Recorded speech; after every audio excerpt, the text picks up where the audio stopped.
अगर हम stack overflow की माने तो दुनिया की सबसे पॉपुलर लैंग्वेज है जावास्क्रिप्ट। तो अगर आप पूछो कि दुनिया की सबसे हेटेड लैंग्वेज कौन सी है तो वो है JavaScript, and which is the most loved language तो वो भी है जावास्क्रिप्ट। और जैसे जैसे वेब एप्स का यूज बढ़ता जा रहा है तो जावास्क्रिप्ट को हम ऑलमोस्ट हर जगह यूज कर रहे हैं जहां पहले कभी नहीं किया था। तो रॉकेट से लगाकर सबमरीन तक, सबमरीन से लगाकर आपके एक छोटे से स्मार्ट वॉच में, सब जगह जावास्क्रिप्ट का किसी न किसी प्रकार से यूज हो रहा है। So hello everyone and welcome to अपना कॉलेज। और आज के इस शानदार वीडियो में हम बात करने वाले हैं जावास्क्रिप्ट की। तो बिना किसी देरी के चलिए शुरू करते हैं। तो आज के इस वीडियो में मैं आपको बताऊंगा कि जावास्क्रिप्ट का जन्म कब हुआ था, जावास्क्रिप्ट का मतलब क्या है, क्यों दुनिया की ये सबसे पॉपुलर लैंग्वेज बन चुकी है और कहाँ कहाँ इसका यूज आता है। सो सबसे पहला क्वेश्चन हमारे दिमाग में आता है कि व्हाट इज जावास्क्रिप्ट। तो जावास्क्रिप्ट की अगर मैं विकिपीडिया पे डेफिनेशन देखूं तो JavaScript is high level, often just time compiled and multi paradigm. It has curly bracket syntax, dynamic typing, prototype based, object orientation and first class function. तो ये है विकिपीडिया की डेफिनेशन, लेकिन आई एम श्योर आपको इससे कुछ समझ में नहीं आया होगा। तो चलिए एक एनालॉजी से पहले समझ लेते हैं कि वेब डेवलपमेंट में जावास्क्रिप्ट का कितना बड़ा रोल है। तो मान लो आप एक आर्किटेक्ट हो और आपको एक नया शहर बनाना है, मतलब आपको एक शहर डिजाइन करना है। तो अब शहर में क्या क्या चीजें होती है, कुछ बिल्डिंग्स होगी, कुछ खाने पीने की दुकान होगी, बैंक, मॉल्स, है ना। अब यहाँ आपको सारी बिल्डिंग वन डायमेंशन लग रही है, लेकिन अगर हम ध्यान से देखें तो हर बिल्डिंग में तीन पार्ट होते हैं, एक उसका स्ट्रक्चर, एक उनका इंटीरियर और एक्सटीरियर डिजाइन, और कुछ फंक्शंस जो कि वहां आएंगे लोग वो परफॉर्म करेंगे। अब इसको आप अगर वेबसाइट की तरह देखें तो HTML यूज किया जाता है स्ट्रक्चर के लिए, CSS का यूज करते हैं हम जब भी हमें कोई अपनी वेबसाइट में डिजाइन करनी हो। तो इंटीरियर एक्सटीरियर डिजाइन वाला पार्ट आप CSS को बोलोगे।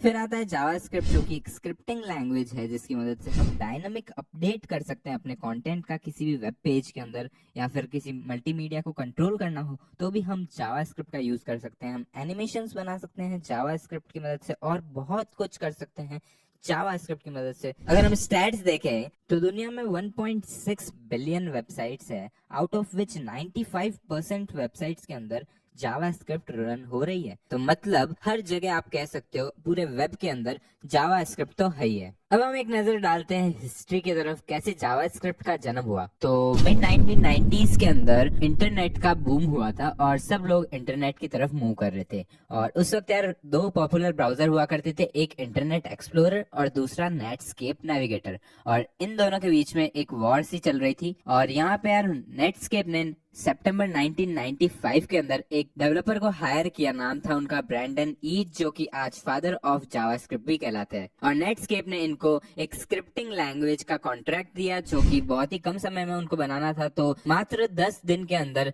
ब्रैंडन ईच सर ने एक स्क्रिप्टिंग लैंग्वेज बनाई जिसका नाम रखा गया मोका। और फिर यार बाद में क्विकली इसका नाम बदल के लाइव स्क्रिप्ट कर दिया। और उसके बाद में जब नेटस्केप का कोलैबोरेशन हुआ सन माइक्रोसिस्टम के साथ में, तब इसका नाम बदल के जावास्क्रिप्ट कर दिया गया। अब आप में से कुछ लोग सोच रहे होंगे जावा भी एक लैंग्वेज है, जावास्क्रिप्ट भी एक लैंग्वेज है, तो ये दोनों क्या एक ही चीज है? तो नहीं यार, जैसे गुलाब और गुलाब जामुन एक चीज नहीं होते हैं, उसी तरह से जावा और जावास्क्रिप्ट भी एक नहीं है। तो शुरुआत में नेटस्केप का जो ब्राउजर था उसके अंदर जावा एप्लेट्स का सपोर्ट हुआ करता था, तो शायद उधर से उन्होंने जावा नाम ले लिया और इसका नाम जावा कर दिया।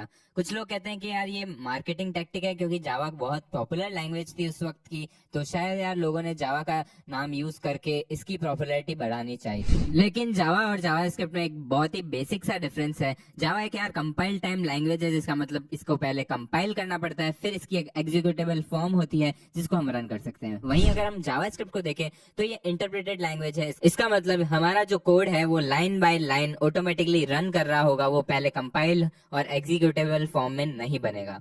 Also JavaScript is an object based scripting language जिसके अंदर पॉलीमॉर्फिज्म, इनकैप्सुलेशन और इनहेरिटेंस जैसे फीचर भी है। And JS run on every browser, तो हर ब्राउजर के अंदर एक जेएस इंजन होता है। और after the introduction of node JS हम जेएस इंजन को इंस्टॉल भी कर सकते हैं अलग से। तो अब जावास्क्रिप्ट सिर्फ ब्राउजर तक ही लिमिटेड नहीं है, वो कंप्यूटर सर्वर में भी चल सकती है। तो अब हम बात करेंगे पॉपुलैरिटी की। तो सॉफ्टवेयर डेवलपमेंट इंडस्ट्री में 100 से भी ज्यादा प्रोग्रामिंग लैंग्वेज है और स्टैक ओवरफ्लो के हिसाब से 2020 की सबसे ज्यादा पॉपुलर लैंग्वेज है जावास्क्रिप्ट। अब बात करते हैं कुछ ऐसी चीजों की जो इसको बहुत ज्यादा पॉपुलर बना देता है। तो सबसे पहले it is very easy to learn. तो हर कोई आज के ज़माने में चाहता है कि उसे एक प्रोग्रामिंग लैंग्वेज आए, और क्योंकि ये सबसे इजी है इसलिए यार लोग इसको सीख लेते हैं, और जैसे ही इसको सीखेंगे तो ऑब्वियसली इसको कहीं ना कहीं यूज़ भी करेंगे, है ना। इसीलिए ये थोड़ी ज़्यादा यूज़ में आ रही है। और दूसरी बात है यार, इसमें ओपन स्टैंडर्ड, मतलब इसका कोई ओनर नहीं है। बेसिकली यार ये एक्मा इंटरनेशनल के द्वारा स्टैंडर्डाइज है और ये ओपन स्टैंडर्ड है, ठीक है। और साथ में इसकी कम्युनिटी की अगर बात करें तो no doubt it is the one of the biggest community in the world, अगर हम प्रोग्रामिंग लैंग्वेजेस की बात करें तो। और स्टैक ओवरफ्लो के हिसाब से तो मैंने आपको बताया ही है कि it is the most popular language, ठीक है। और साथ में ये काफी इजी टू रन है, क्योंकि हम इसको ब्राउजर में भी चला सकते हैं, अपने कंप्यूटर में इंस्टॉल करके भी चला सकते हैं, है ना। फिर हम अगर परफॉर्मेंस की बात करें तो ये एक फास्टेस्ट लैंग्वेज तो नहीं है, लेकिन क्योंकि ये स्केलेबल है और एसिंक्रोनस होने की वजह से इसकी परफॉर्मेंस फिर भी वेब के अंदर काफी अच्छी है। अब लास्ट और सबसे शानदार चीज है इसके फ्रेमवर्क्स। तो जावास्क्रिप्ट के अंदर यार हर रोज नए नए फ्रेमवर्क्स आ रहे हैं, और इसकी वजह से भी इसकी पॉपुलैरिटी है वो बढ़ जाती है, क्योंकि यार लोग हर रोज नए नए फ्रेमवर्क्स का यूज करके अपनी वेबसाइट्स को और बेहतर बना रहे हैं। और जैसा कि मैंने बताया, जावास्क्रिप्ट सर्वर्स में भी यूज आने लगा है, तो बड़ी बड़ी कंपनीज जैसे कि फेसबुक, गूगल, इन्होंने भी जावास्क्रिप्ट को ही अपने बैकएंड में यूज किया है। और इसकी वजह से यार जितने भी हमारे बड़ी बड़ी कंपनीज के अंदर डेवलपर्स होते हैं वो जावास्क्रिप्ट पे काम करते हैं, और हर डेवलपर अपनी सॉफ्टवेयर डेवलपमेंट की जर्नी के अंदर एक ना एक बार जावास्क्रिप्ट का यूज जरूर करता है। अब बात यहीं तक नहीं रुकती है, जावास्क्रिप्ट को हम डेस्कटॉप एप्लीकेशंस के लिए भी यूज कर सकते हैं। एक इलेक्ट्रॉन जेएस नाम की एक फ्रेमवर्क है, जिसकी मदद से आप विंडोज और Mac OS based desktop application बना सकते हो। अब बात करते हैं स्टैंडर्ड की, जो कि जावास्क्रिप्ट के अंदर यूज आता है।